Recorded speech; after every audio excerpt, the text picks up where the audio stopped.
We will be posting the webinar on our YouTube page after everything's done and we get it uploaded, so you will be able to share or rewatch the webinar later on. So that will be available to you. And we are going to go ahead and get started. So our objectives today, we're going to talk about some methods of preventing organizational trauma, which really includes thinking about how we can make changes to the culture of our organizations, how we can build in self-care into organizational operations, and how we can encourage our staff to engage in self-care as part of their normal work days.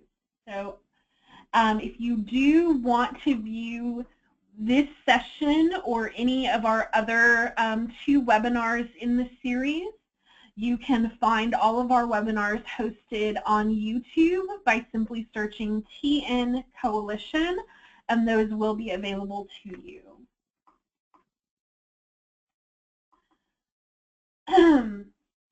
So the central idea that we're going to talk about today is the fact that we can't implement strategies for change in our communities with the survivors that we work with on our campuses, in our law enforcement systems. We cannot implement this type of change that we're working towards if we are exhausted, if we are burned out, if we are not caring for ourselves as individuals and as organizations. So today we are going to talk about how to build these cultures of care within our organizations. And then next week is our last webinar of the series, and we are going to talk about ways to build in self-care into our day-to-day lives as individuals outside of our organizations. So how can we start thinking about building self-care into the operations of our organizations? There's a few steps to take. The first thing we want to do is think about what the organization already does to take care of itself. Think about the places that you already have strength. Think about what your organization does well to create a supportive environment. I would guess that you probably have, even if you don't realize it, that you probably have some practices in place that you could really build from. We're thinking about the things that you already do. So the way that we do that is, first of all, we want to look at doing, a very basic organizational assessment around self-care. And there are several good ones out there that have been created by national organizations like NMEDV and the National Center on Domestic Violence, Trauma, and Mental Health. And I want to take you through a few questions that are typically asked on these assessments, and we'll see, kind of let you get a feel for where your organization may already have some strengths that are happening. So the first question that we're going to talk about is,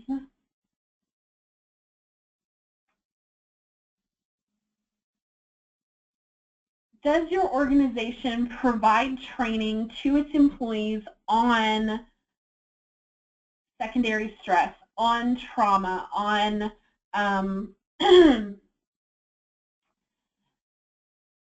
on these types of issues around self-care, around vicarious trauma? Is that something that employees are getting regularly? And you should see a poll up on your screen. I'm going to give you just a couple minutes to vote on that.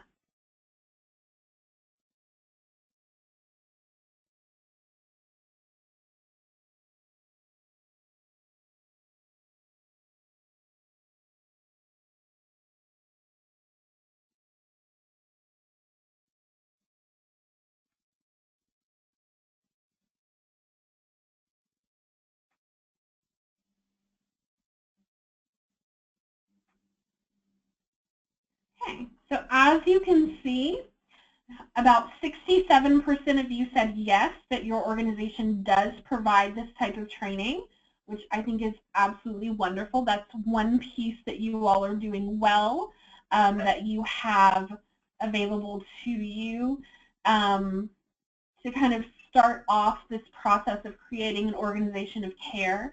But about 25% of you said that it was false, that your organizations do not provide that. So that may be a place where you can start thinking about a need that you can build capacity for or around.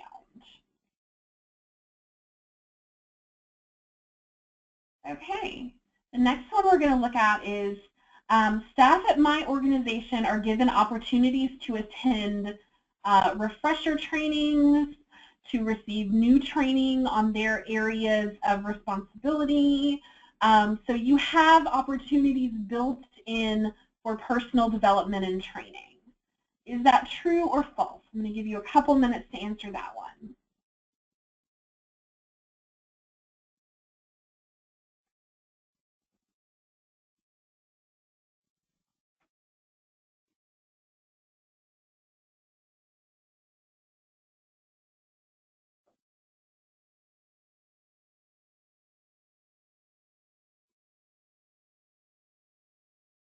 All right.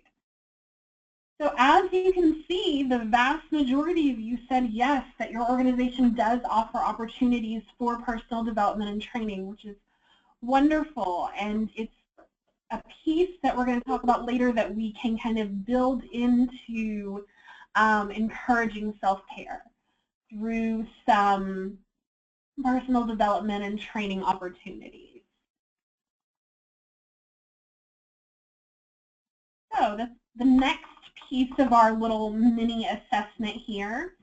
Staff at my organization receive regular supervision from their manager or supervisor.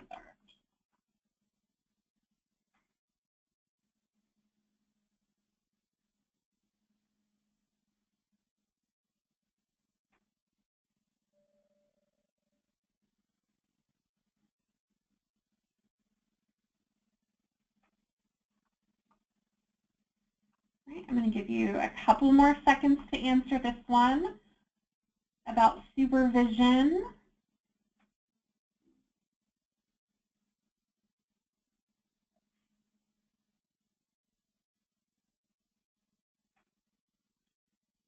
Okay, it looks like 83% of you say that it's true that you do receive regular supervision, and that's another place of strength, and that's another spot where we can start building in self-care into our organizational culture, and I'll talk to you about that more as we move forward, but that's a really important piece of the puzzle. 17% of you said false, which worries me, I'm not going to lie. But that's another place where you all can start thinking about changing that culture and building capacity around things like supervision that are very helpful in managing organizational stresses.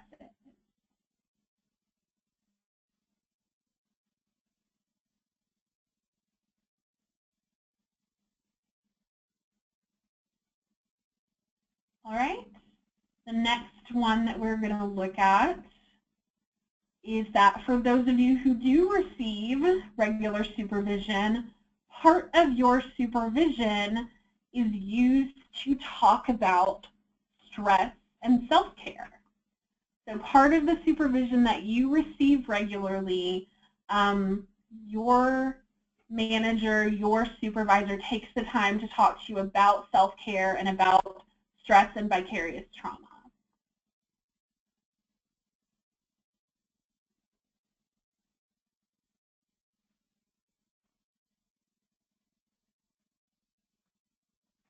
I'm going to give you a couple more seconds to answer this one.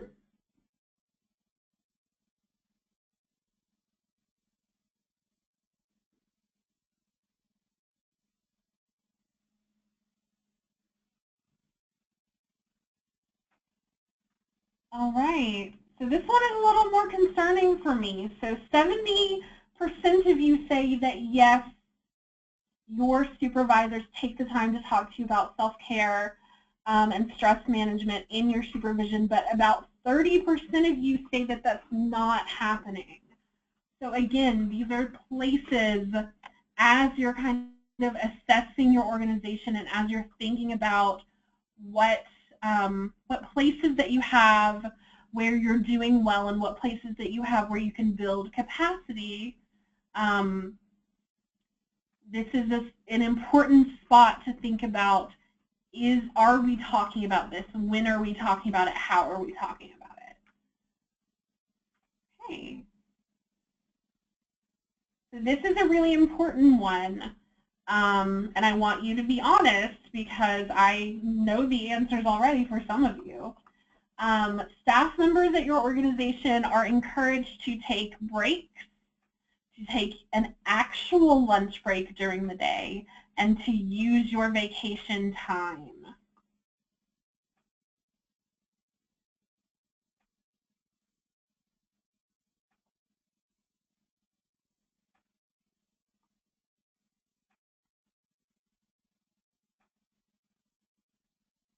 I'm going to give you another second or two to answer the question.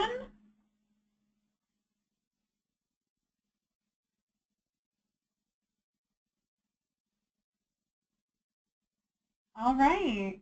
This one makes me very happy. 100% of you said yes, that you are being encouraged to take your lunch breaks, to take small breaks throughout the day, to actually take and use your vacation time, all of which are incredibly important, to have those moments during the day where you can step away from your desk and to really take that downtime throughout the year that you need to recharge.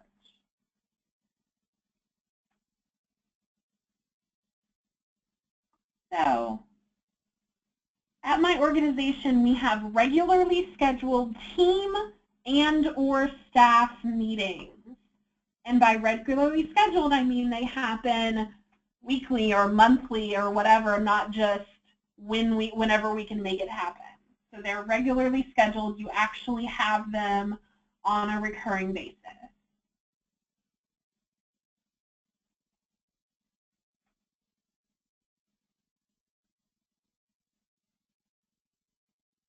I'm going to give you another couple of seconds to answer this one.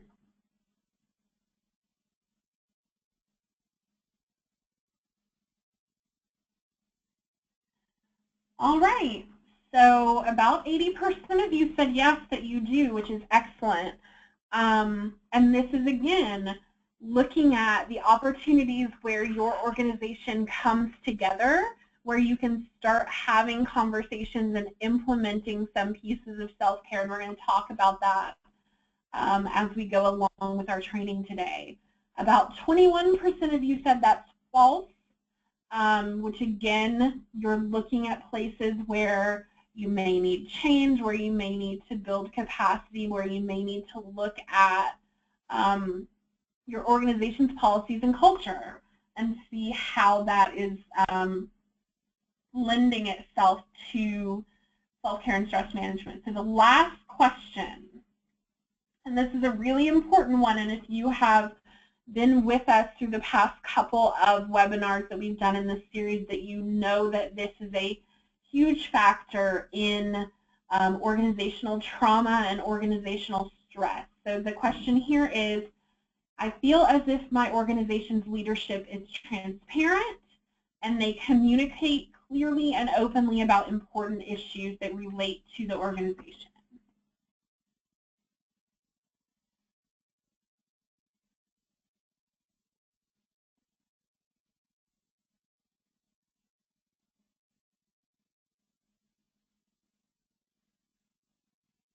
I'm going to give you a couple more seconds to answer.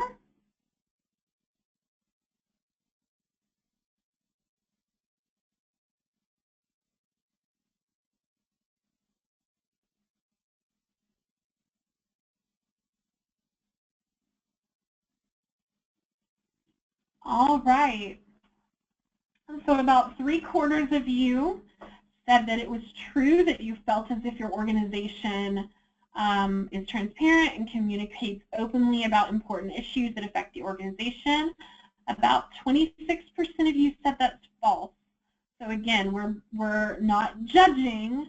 We're looking at areas of need and of concern and where we can start building capacity around self-care and organizational healing. So keeping your results in mind is thinking about those areas that you have that are good that can be built upon and those areas of need that you have where we need to start changing and thinking about policies and procedures as we move forward.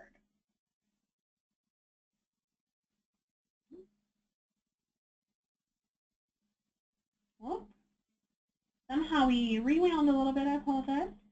Here we go. So while we're thinking about organizational self-care, we also want to talk about and think about self-care, care for the individual versus community care, and community in this case referring to your organization as a whole. So Yashna Maya Padmasi talks about talking only about self-care when talking about healing justice is like only talking about recycling and composting when speaking on environmental justice. Basically, that it is a piece of a larger whole. So what we're talking about when we talk about community care is, you know, often when we say self-care, it's become such a buzzword. It's become such kind of this in thing lately that we're all talking about it, but we're not really thinking about the impact that it has. And so when we hear self-care, for a lot of us, I think, especially in advocacy, first responders, helping professionals, all of us who are very busy all the time, self-care can just feel like one more task to add to your to-do list that is already kind of full to overflowing. And so as long as self-care is discussed as an individual responsibility, it becomes just one more unchecked box, one more unrealistic expectation, one more thing that we can kind of put off. But the reality is, especially when we're talking about organizations and organizational trauma and preventing organizations from becoming stress systems, we're talking about working as a group or as a community caring for each other. And so lack of care is systemic, especially in traumatized organizations. Therefore, changing systems is the best way to assure that we are able to care for ourselves and each other. Within traumatized organizations and within helping organizations as a whole, we can't address self-care without addressing culture. Even if an individual is caring for themselves outside of work, coming into a traumatized, stressed organization resets any personal progress that they have made. So we have to think about how to change the systems and how to work together to bring in cultures of care and communities of care within the programs that we work with and for. So the next step then is thinking about your organization's cultural practices and whether those practices support self-care and where self-care can be included. So for example, does everyone gather together at lunch on a daily or weekly basis? Do you have regular team meetings? Do you have regular supervision? What we're thinking about is capacity that exists already, and the foundations where you can build self-care. So this is basically looking at the results of our organizational assessment to see where our foundations are that can be built upon, and also think critically about where we have barriers that are preventing care from happening. So barriers, for instance, that might come up as a result of your assessments might be that maybe there are staff that are off-site at satellite offices and they can't meet in person for supervision or team meetings or staff meetings. Maybe there's not a communal space where you can have lunches or network at the office. Maybe staff are overwhelmed to the point that taking a break or taking a minute for self-care feels more stressful because they're just thinking about their to-do list and workloads and things that they're missing. One piece of your organizational assessment that you really want to think about is how are staff responding to requests for their time? Are we prioritizing what we're asking them to do and saying, you know, this needs to happen immediately, but this can take, you know, a few days to a couple of weeks? Do staff feel pressured to say yes to every request, even if they don't actually have the time and energy in their workday to deal with that? Are staff being given tasks at the last minute, or are they leaving tasks until the last minute that creates a sense of urgency and stress? Are we having issues prioritizing time? Think about all of the pieces that make it difficult to build in self-care into our day. And so that's part of, again, looking at the results of the assessment that we've already done and seeing where we have capacity and where we have pieces that we need to start healing and fixing. And an important part of thinking about where we need to fix and where we need to heal is truly examining where our energy is being spent. Because when we know how we're expending energy, when we know how we are spending our days and spending our weeks, we can look at where we're prioritizing and see if we're really prioritizing correctly, if we're really spending our time in the most productive ways, and where we have areas that we can take some pressure off.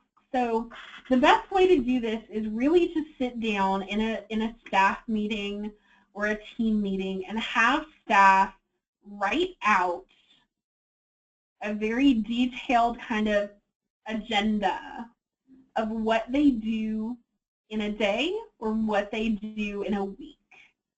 And some of these are going to have to be estimates, obviously, but we want to be realistic here. For instance, if you do 5 hours a week worth of paperwork, then you need to include that in your list. If you have to go every other day to buy food or supplies or whatever it is for the shelter, you need to include that in the list. You need to include the travel time that it takes you to get to the grocery store or wherever you go for supplies. You spend time organizing, cleaning, filing, doing research, whatever it is that you spend your day on. Be honest, be open, and really think critically about how long each of those tasks take you. And the end result of this activity is you're really going to pinpoint areas where we can be doing things differently to make better use of our time. Where, you know, if we're going to the store 5 times a week, can we not be thinking critically about how we're making lists of needs so that we can cut that down to 1 or 2 times per week. We also want to be really thinking about areas where we can delegate, where maybe we can combine tasks that someone's already doing, or where we can really recruit some interns and some volunteers to start doing some of this stuff. If you spend 3 hours a week filing paperwork, that is something that you can pull in a volunteer or pull in an intern to do to take that pressure off of your staff. Can you reach out to community members or to volunteers or to interns for help with shopping, help with cleaning, help with filing, help with repairs, so that some of the pressure can be taken off of staff so that they have more productive time to focus on their work with clients and the important kind of vital tasks that they have to do. How are we prioritizing? How is this broken down?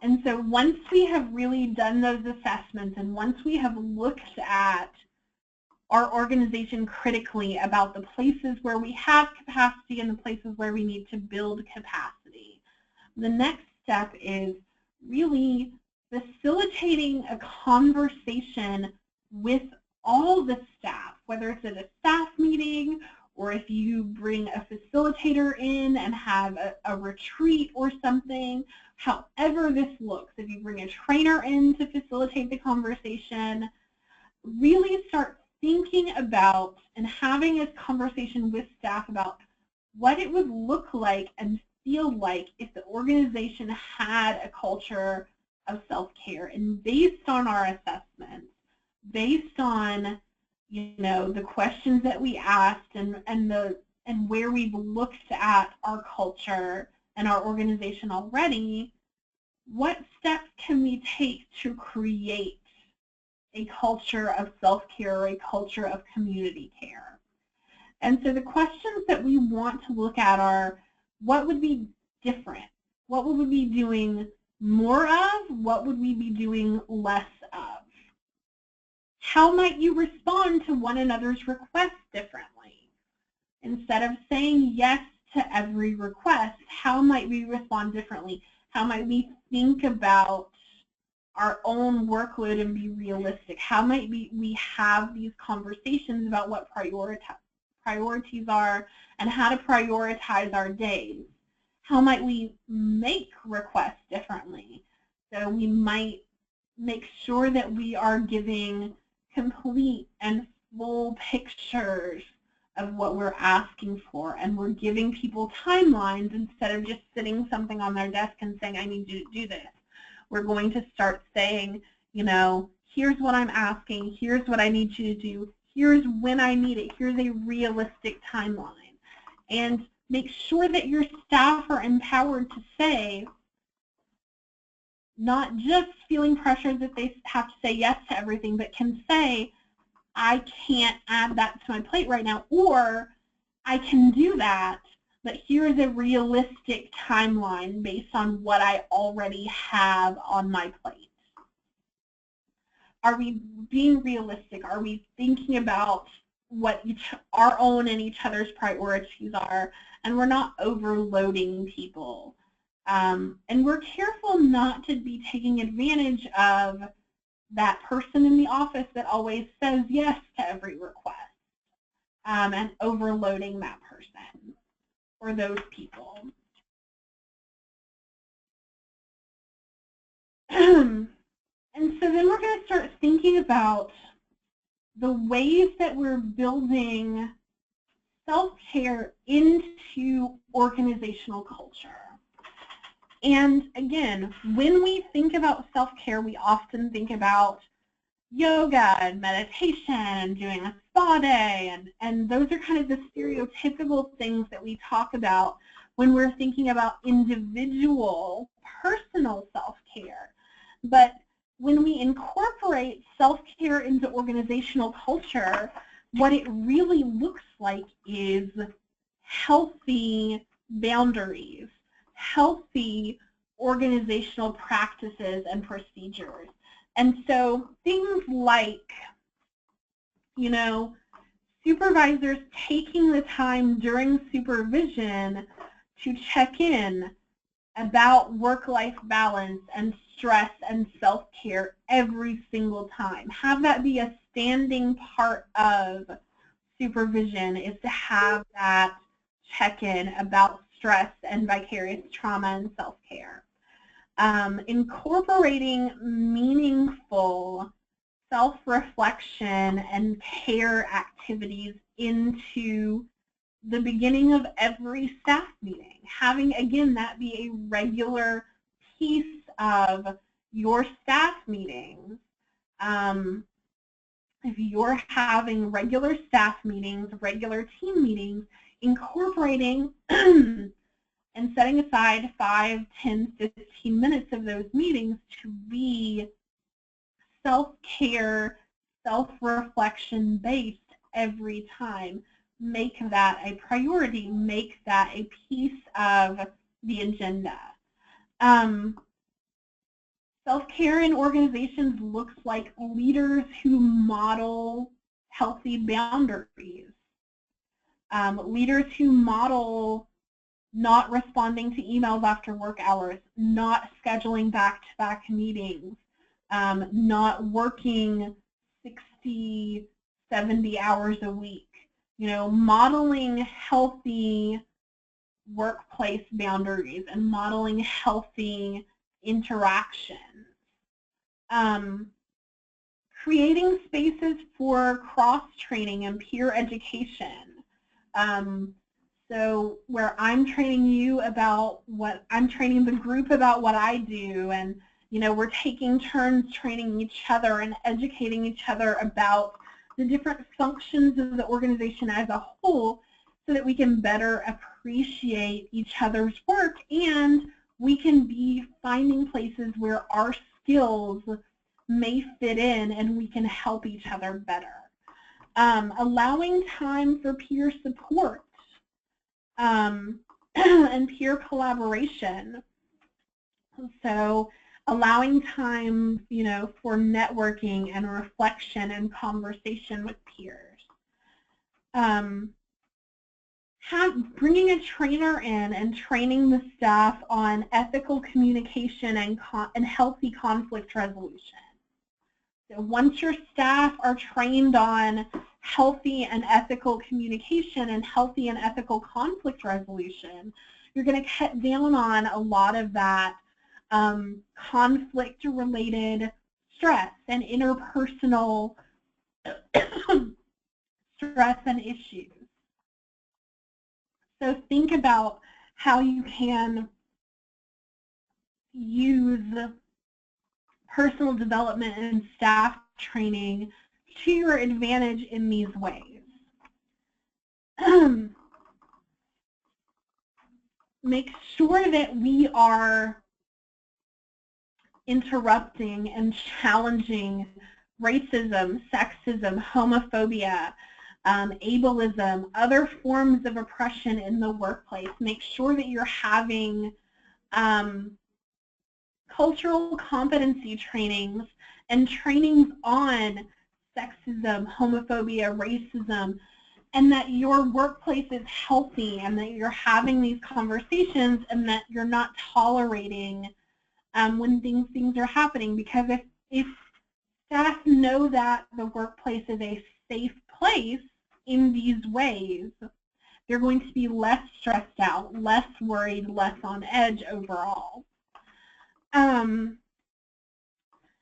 Think about if you can offer things like self-care packages or health care packages that include mental health services. So for instance, the coalition provides its employees $40 a month that goes towards some health-related costs. So a gym membership, exercise groups, I think we've talked about chiropractors, massage therapy, all of those things. You get $40 a month that's just reimbursed to you if you're using one of those services. So think about if that's something that your organization can afford to do.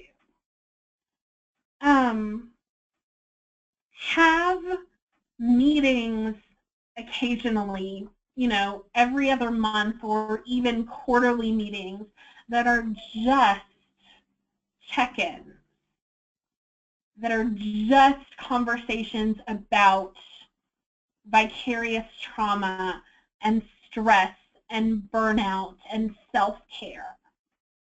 Make occasional meetings that focus on these topics specifically.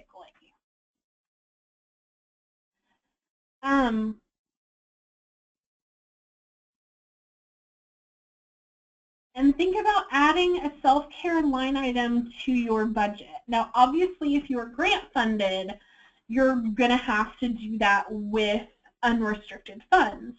But think about if that's something you can do, and it doesn't have to be big. It can be very small in the beginning. We are adding $200 a year to our budget to have a staff dinner where we talk about self-care or whatever it looks like, to have a party, to recognize staff in some way.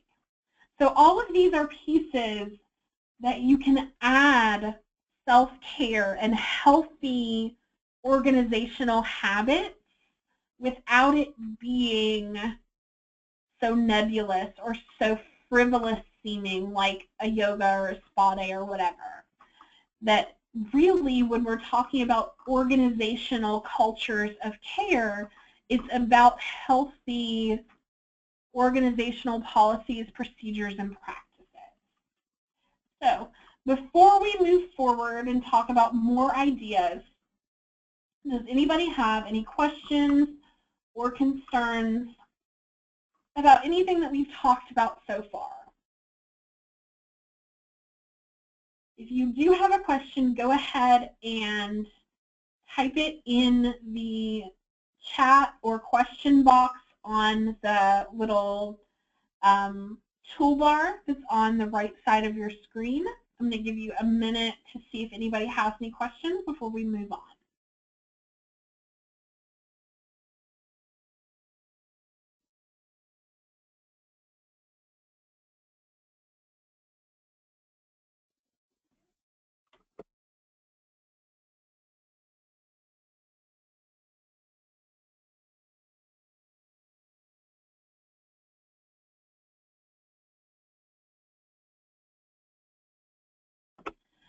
All right, it looks like we don't have any questions so far. Again, if you have any questions throughout for the next little bit of our webinar, please don't hesitate to go ahead and type those in your chat box. So we're going to move on and we're going to start talking about some ideas of how you can incorporate self-care practices into the workday and how you can encourage staff to take advantage or take self-care. So one strategy and one really important piece to encourage buy-in, especially from leadership and board members, is to really think about how self-care is a big part of our success as an agency and as individual employees. For one thing, we know that when staff are caring for themselves, when staff are taking care of the vicarious trauma and the stress that they're experiencing, they are better employees, they're more productive, more effective, they interact better with survivors that they're working with. So organizations have a big reason to think about making self-care a priority, because when your employees, when your staff are healthy, then your organization is better overall, more productive, serving your clients better. So when you are better, when staff are better, we are better as a whole. So how do you put that into place? First of all, know and communicate with stakeholders like leadership, executive directors, board members, that stress management and appropriate self-care allows us to be more productive and effective, and it reduces burnout and reduces turnover, and turnover alone is incredibly expensive for programs. Hiring, training, new staff is incredibly expensive and time-consuming. So anything that can, strategies that can reduce those issues are important. So gaining that buy-in. The second piece is thinking about how you can use self-care as an incentive. So for instance, if you are trying to increase, for example, training that staff attends, personal development, what we can say is for every personal development training that you attend, you get a point, and at the end of the year, whoever has the most points gets this, you know, massage gift card or whatever it is. So make self-care, incentivize self-care. So if you are trying to encourage, like I said, personal development, or if you are trying to encourage specific outcomes, then make self-care part of the incentive. Reach out to your board members and to private donors to donate self-care items and giveaways like, you know, a gift card to a massage or whatever small things as giveaways for staff for doing something really impressive or successful, or to give away during particularly stressful periods of the year, like during grant times or whatever that looks like. So have things donated to have on hand that you can use to give out to staff as celebrations, as incentives, as encouragements, as, you know, something to mitigate the stress that they're feeling because of a big project, whatever that looks like. Share and celebrate self-care at team and staff meetings. So again, when you have these regular meetings, take time to have self-care activities, take time to go around the group and have everyone share what they're doing in their personal time for self-care. Celebrate successes. If somebody says, you know, I've decided to start, as part of my self-care, to start walking every day, celebrate that. You know, recognize those small accomplishments as they relate to self-care. Engage in self-care activities as a group. So having group lunches, having like once a week where you have the group go for a walk or do like a little book club, like I said, activities to start in staff meeting, offering de-stressing workshops or weekly like meditation or monthly little self-care workshops for staff. And they can be staff-led. You don't have to try to hire someone to do this. Talk to your staff about what they do and what skills that they have, that they might want to do a little 30-minute workshop for other staff on, you know, whatever little self-care thing that they already engage in. Have things like no meeting days. So, You know, once a month we have a day where we're not going to schedule any meetings in the office, and that's going to be our no meeting day. And we're going to take that time to get done whatever we need to get done. We're not going to have any meetings. Or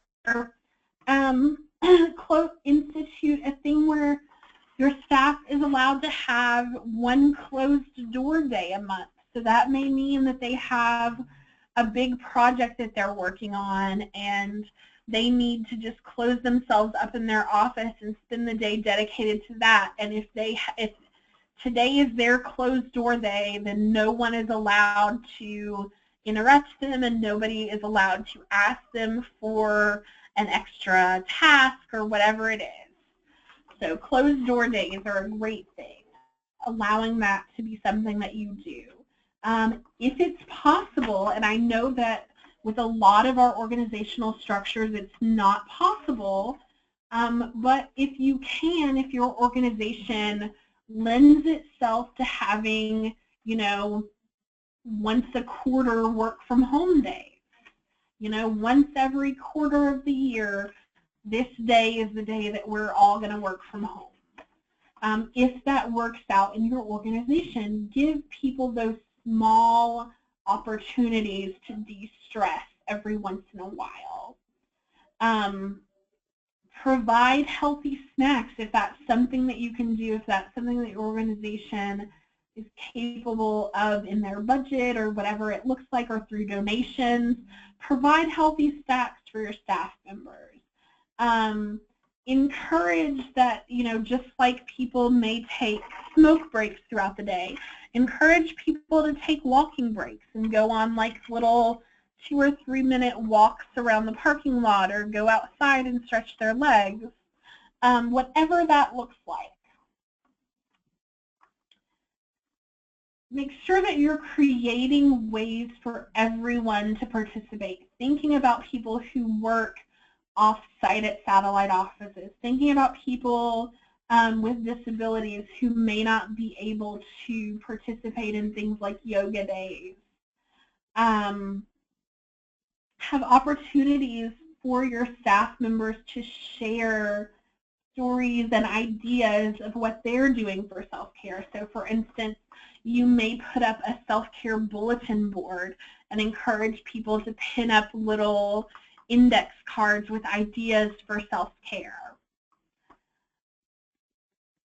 Involve supporters and volunteers. So reach out to your community and see if you have somebody who will volunteer to teach a class or donate a self-care item or donate healthy snacks or donate, you know, materials to give your staff a Valentine's Day party or whatever it is.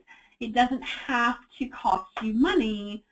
Reach out to community members to see if you can find help.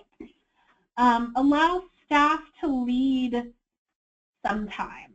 So allow staff to do self-care workshops. Allow staff to come up with ideas for the staff meeting to start off your self-care activity, whatever that looks like. And model from the top down. Make sure that, again, your leadership, your executive director, your managers are modeling self-care and modeling healthy boundaries, because when you're just saying, you know, we want all staff to take care of ourselves, but the managers are working nights and weekends and checking their email all the time and doing all of these unhealthy practices, that becomes the culture of the organization. That becomes what staff think that they are expected to model. So supervisors should be modeling what they want their staff to be doing and reflecting. And so the last little idea is you can start to gamify self-care. So make it a game. Make it a competition, a healthy, friendly competition, but a competition nonetheless, so you can get more people involved. So some ideas for that are systems of rewards and reminders. So for instance, you may send out regular reminders to engage in self-care. Send out regular little funny emails or funny videos or funny quotes to remind your staff members to engage in self-care. And then set up a system of rewards. So every time they do something that is self-care, whether it's at home or at the office, they can, you know, put it on like a little leaderboard and get a point for it. And maybe say at the end of the month, whoever has the most self-care points gets a little prize. So make it a non-mandatory little contest that we're competing to see who does the most self-care. You can even have people team up. So maybe it's shelter team versus outreach team, who can do the most self-care, or mixing people up so that different people from different disciplines across the organization all make up a team. Use board games as staff self-care activities. So maybe you have one lunch a month where you pull out a game of Monopoly or charades or whatever it is, and that is your self-care activity. Prizes, if you're going the route of awarding prizes for self-care, don't have to be expensive or fancy. Prizes can be silly. Prizes can be, you know, little plastic Olympic medals that you can buy at the dollar store, or funny certificates, or, you know, Burger King crowns, and somebody gets crowned the queen of self-care for the month, whatever it looks like. But the important part of all of this is that you're acknowledging people's efforts, big and small, to care for themselves, and that you're building in opportunities throughout the day or throughout the month or throughout the week that they can do that. And you know, as we've talked about this whole time, the self-care activities and the self-care opportunities don't have to be big, they don't have to be expensive, they don't have to be time-consuming, they just have to be available and open and talked about, and we have to be encouraging people to participate. And when we're doing that, we're really starting to change the culture within the organization and create a culture where we are concerned about the mental health and physical health of our staff and of our organization as a whole. So,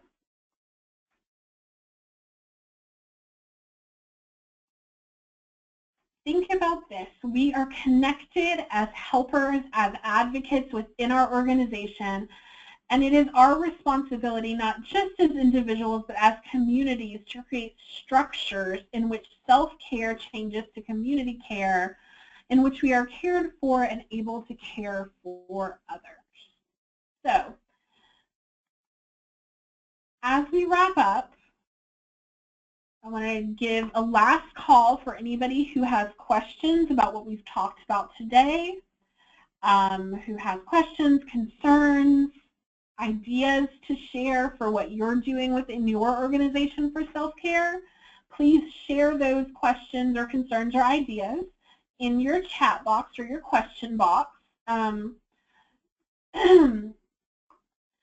Also, for those of you who need a training certificate, again, you can find that under the little handout tab of your toolbar that's on the right side of your screen. You can find a certificate there, and you also will find a sheet of self-care resources, articles and ideas and things that you can bring for your organization. And so if you just click on your little handout tab, you will see both of those, and when you click on them, they'll open in a new window, and you'll be able to print them later on.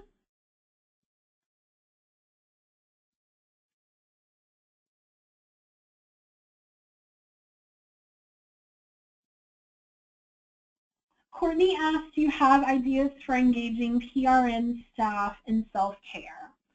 So that is a trickier one for any staff who sort of work in rotating shifts or who are not always in or who have very demanding jobs where they're seeing a lot of clients over time. I think the best way to engage staff who are in those types of circumstances is to honestly to make it a competition, to have that, you know, leaderboard posted somewhere, either visible or online in a shared file, so that whenever they are, you know, in the office at any time, they can add their points to the board, and the competition includes anyone, and that way they can engage in self-care at any point. It doesn't have to be regularly scheduled hours, and they can still be part of the fun and part of the competition, because as humans, we love competitions and we love to win and we love to challenge each other. So that's always a fun way to bring in a whole staff, in particular staff who may not work at the same time or the same location, who may be in satellite offices or whatever. Everyone can be involved in competing and having fun, you know, and that encourages people to engage in more self-care because they want to win. So it's, you know, it's a good way to get people involved. Other questions?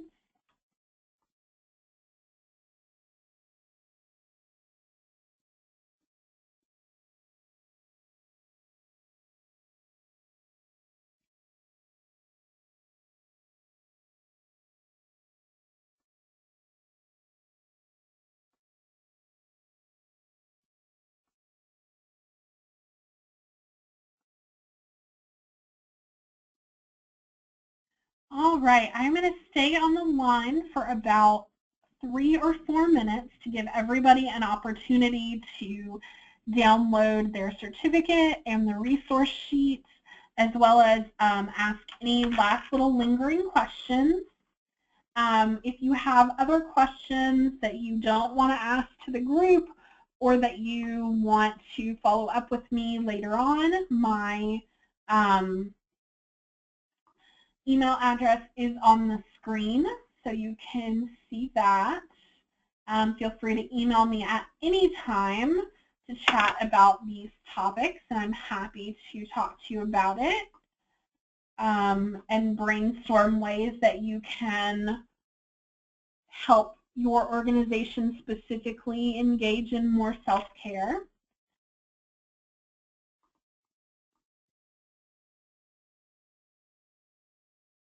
And I also want to just thank everyone for being here this morning. And we will see you next time.